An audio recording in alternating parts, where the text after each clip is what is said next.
নির্বাচন হওয়া সারা বাংলাদেশে প্রবাহিত হচ্ছে, সারা বাংলাদেশে প্রবাহিত হচ্ছে। এই জন্য বাংলাদেশের একমাত্র রাষ্ট্রপতি বাংলাদেশ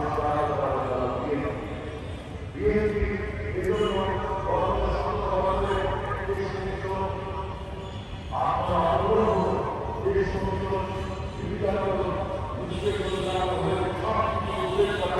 সবাইকে ঐক্যবদ্ধ হয়ে দেশ গঠনের জন্য ডাক দিয়েছে। বিএনপি